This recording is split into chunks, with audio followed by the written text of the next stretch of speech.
बिस्मिल्लाहिर्रहमानिर्रहीम। Welcome to your own show. हम और हमारी ज़रात के नए एपिसोड में आपकी खिदमत में हाजिर हैं जी। प्रोग्राम का आगाज़ करते हैं सबसे पहले आप ही के सवालों से। क्योंकि आपके सवालात जो उनसे हैं वो बिल्कुल इस टाइम जो मौजूदा सूरत हाल है, हक़ाइक़ जो हैं उनकी बारे में आगाही भी करते हैं, प्लस उससे दीगर लोगों को भी मालूमात मिलती हैं। तो प्रोग्राम में सबसे पहले हमारे दोस्त हैं जी, उनका सवाल है, ये आबिद मली साहब हैं। ये पूछ रहे हैं कि मुंजी का रेट कम क्यों हो रहा है, क्यों नवंबर में, क्या नवंबर में ठीक हो जाएगा?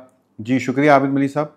देखिए मूंजी का रेट इसलिए कम हो रहा है, देखिए एकदम अब वो जो पैदावार थी या वो एक स्टॉकिया माइंडसेट जिसे हम कहते हैं कि वो करता है। तो आप अपना अगर चावल जो है वो, मैंने कहा था कि अगर 4,500 के करीब आपका रेट है तो उसे निकाल दें। अगर इससे नीचे रेट आ रहा है तो आप उसको रोक लें, इंशाल्लाह ये बेहतर हो जाएगा।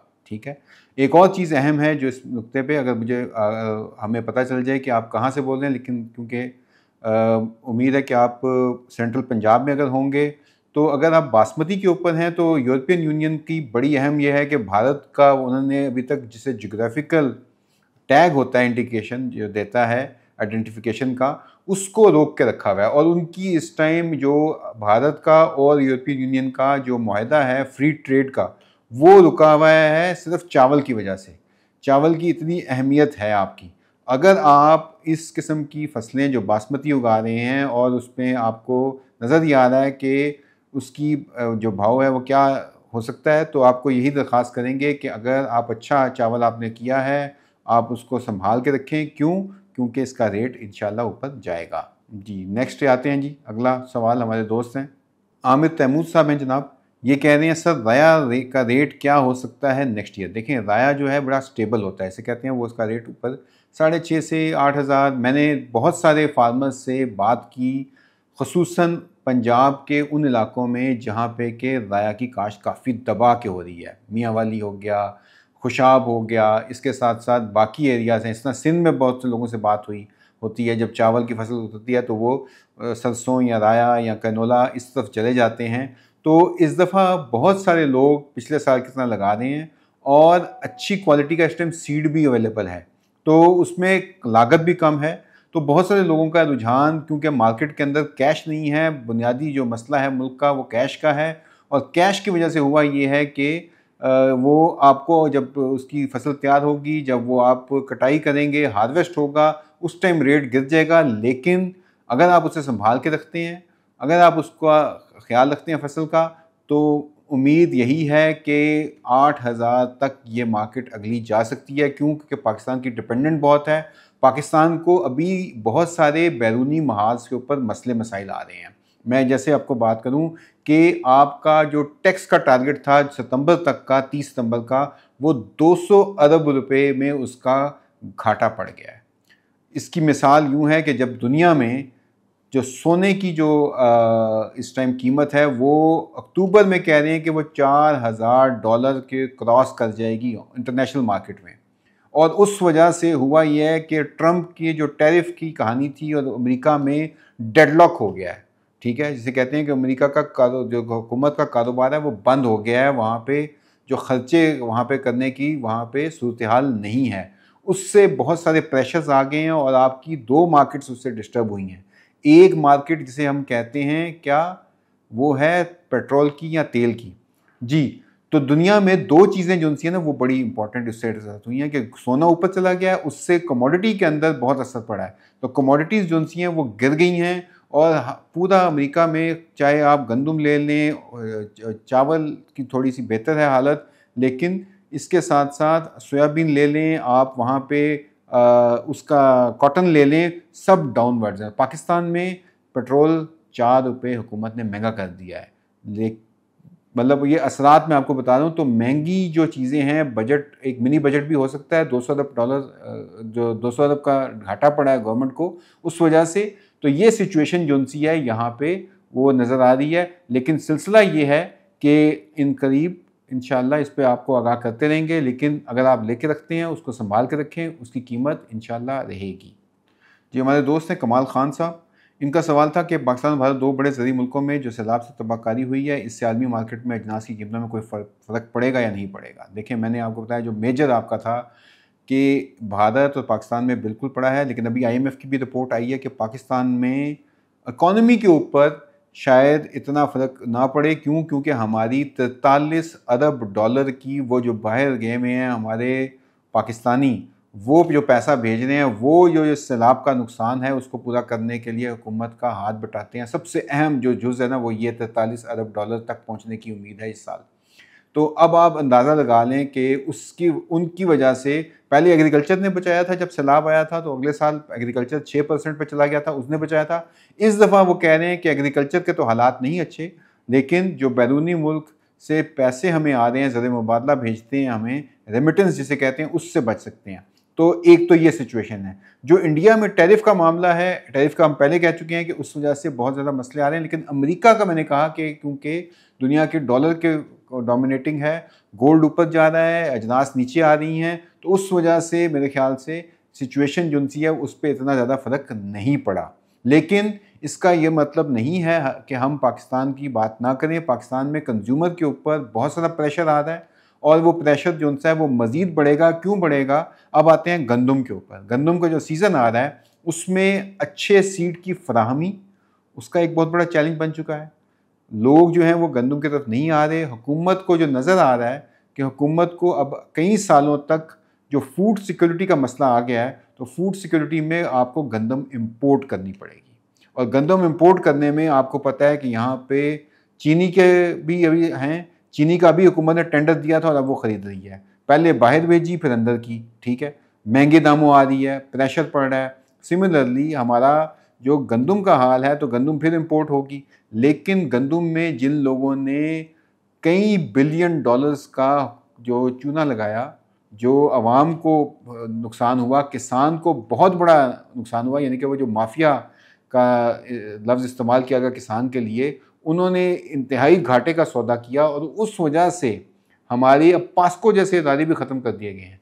तो पास्को भी नहीं है, तो अब ये सारा इम्पोर्ट की तरफ चला गया है। और इम्पोर्ट में तब तक हम वो चीज़ नहीं सही कर सकते जब तक कि हम सज़ा ना दें जिन्होंने वो काम किया। आप देखें चाइना की मिसाल। चाइना ने 2 दिन पहले अपने एग्रीकल्चर मिनिस्टर, जो प्रेसिडेंट शी हैं, उन्होंने अपने एग्रीकल्चर मिनिस्टर को सज़ाए मौत का, करप्शन के चार्जेस उस पर लग गए थे और उसको उन्होंने, वो गवर्नर भी रहा एक इलाके का, वहाँ के सूबे का, उस बंदे ने अपनी गलती मानी। उन्होंने उसको सिर्फ ये छूट दी कि उसकी सज़ा कोई 2 साल के लिए, उन्होंने कहा जी ठीक है ये ज़िंदगी और गुजार ले इस दुनिया में, लेकिन उसकी जो सज़ा की अमल दरामद था 2 साल आगे कर दिया, लेकिन सज़ा कम नहीं की। तो वहाँ पे सीधा सीधा करप्शन के ऊपर उन्होंने, जो फूड एंड एग्रीकल्चर के ये साहब हैं जो आपको नज़र आ रहे हैं स्क्रीन पे, इनको सज़ाए मौत दे दी गई है। तो ये सुना दी गई है और इस पे अब वो जा रहे हैं। तो ये लेवल है चाइना में जिस पे कि वो करप्शन के ख़िलाफ़ हैं, इसीलिए वो मुल्क ठीक चल रहा है। हमारे गंदम में अब जैसा चीनी, जैसी हुकूमत ने हाथ उठाया था इमदादी कीमत से, तो आपको नज़र आ गया कि अब वो चीनी फिर गई बाहर और फिर अंदर आ गई। अब दोबारा ये मामला गंदम में होगा और पता नहीं किस किस अजनास में होगा। तो ये बहुत बड़ा एक मेरे ख्याल से चैलेंज भी है। गवर्नमेंट को अपना किबला दुरुस्त करना पड़ेगा, लेकिन दाखिली जो महाज हैं, जो इंटरनल सिक्योरिटी है, वो फूड सिक्योरिटी से जुड़ी हुई है। वो हम कई बार कह चुके हैं और इस पे अब हुकूमत को मेरे ख्याल से काम करना चाहिए। एक और बहुत ख़तरनाक खबर जो उनसी आ रही है जी, वो आ रही है कि पाकिस्तान के बहुत बड़ा, पाकिस्तान में सबसे ज़्यादा आपको पता है टेक्सटाइल से कमाती है हमारी गवर्नमेंट, जो एक्सपोर्ट्स हैं मेजर है, उसमें बहुत बड़ा नाम जो था वो गुल अहमद का था। गुल अहमद ने अपना एक्सपोर्ट का चैनल बंद कर दिया है। उन्होंने कहा है जी कि हम नहीं कर रहे। क्यों? क्योंकि बहुत सारे लॉसेस, टैक्स बहुत ज़्यादा है यहाँ पे कारोबार करने में। तो हुकूमत जहाँ पे SIFC का रोल की बात करती है, तो क्या SIFC इसमें अहम किरदार अदा कर सकती है? मेरे ख्याल से बिल्कुल कर सकती है। लेकिन अगर ये चलते हुए कारोबार बंद होने लगे तो फिर मुल्क में जो इस टाइम गुर्बत की लकीर से, पिछले हफ्ते आपसे बात हुई थी कि हमारी वर्ल्ड बैंक की रिपोर्ट ने आंखें खोल दी हैं और सितंबर में जो नंबर आ रहा है बड़ा ख़तरनाक है। वो ये है कि हमारी महंगाई जो सी है वो तकरीबन 5% को टच कर जाएगी। ये एक बहुत बड़ा जंप है। और जैसे पेट्रोल महंगा हुआ तो आपको नज़र भी आ रहा है, इसके साथ साथ जो हमारी मजमूई पैदावार है वो 3% से कम है। महंगाई एक तरफ, आबादी की शरह हम 2.5% पे जा रहे हैं। तो ये वो तमाम चैलेंजेस हैं जिस पे कि आपको मिनी बजट की तरफ जाना पड़ सकता है नवंबर दिसंबर के अंदर।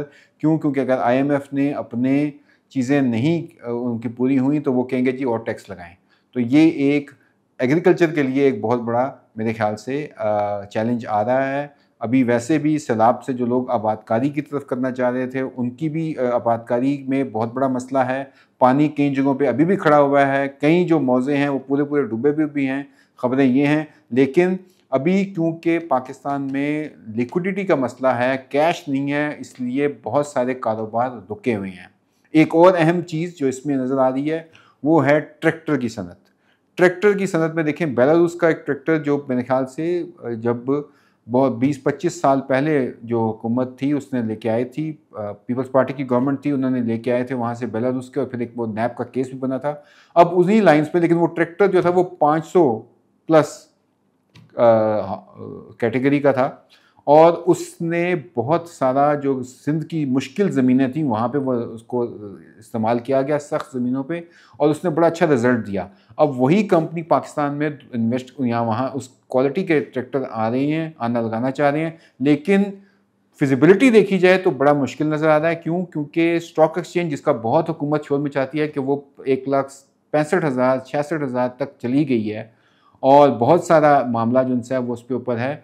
तो उसमें जो एनालिसिस करने के बाद एक बहुत बड़ी कंपनी, बल्कि दोनों कंपनियां कह दूँ, मेजर दो कंपनियां हमारी, मिल्लत और गाजी, दोनों के ट्रैक्टर के सेल्स की हालात बुरे हैं। अब मुझे बताएं कि अगर एग्रीकल्चर नहीं होगा तो फिर ये जो मशीनरी बनाने वाली कंपनियां हैं उनमें जिन लोगों ने इन्वेस्ट किया हुआ है उनके लिए चैलेंजेस होंगे, और वो कह रहे हैं कि इसकी फेयर वैल्यू नहीं आ रही जो स्टॉक्स की है। तो स्टॉक एक्सचेंज के अंदर झटके जो उनसे हैं वो एग्रीकल्चर से वाबस्ता जो हैं कंपनियां उनके भी हैं। इसी तरह से अभी खाद की जो कंपनियां थी उन्होंने कीमतें बढ़ाई हैं अगले सीज़न से पहले।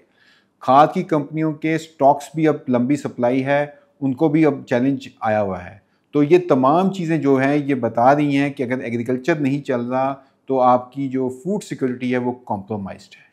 हमारे जी जाते हुए गंदम के लिए हमारे एक दोस्त हैं, उन्होंने जो हमारा सीट था जो कि भारत का सीट था उसके मुतालिक पूछा हमसे। देखिए, हम पाकिस्तान में पाकिस्तानी चीज़ें जो सी हैं वो कर रहे हैं, पाकिस्तानी चीज़ों की रिसर्च हम करवाते हैं। यहाँ पे नई वैरायटीज़ कुछ आई हैं, लेकिन मेरे ख्याल से हम जो पंजाब हुकूमत है उससे दरख्वास्त करेंगे कि जो अच्छी वैरायटीज़ हैं, जो उन्होंने अभी रिसेंटली एक नुमाइश थी यहाँ पे लाहौर में पिछले महीने, उसमें उन्होंने उसको बारे में बताया भी, उसका प्रॉपर चैनल होना चाहिए जहाँ से कि वो किसानों तक पहुँच सके, और कितना सीड अवेलेबल है।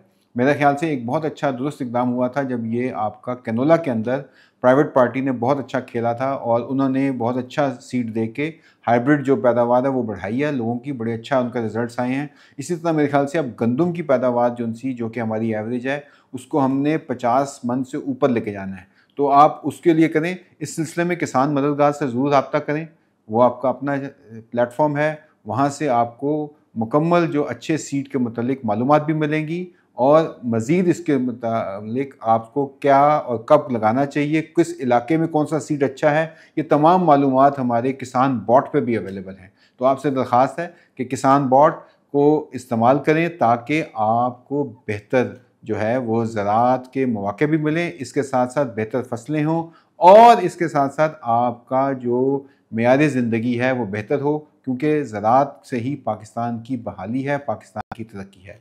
बहुत शुक्रिया, अगले हफ्ते फिर मुलाकात होगी इंशाअल्लाह। अपना ख्याल रखिएगा। अस्सलाम वालेकुम।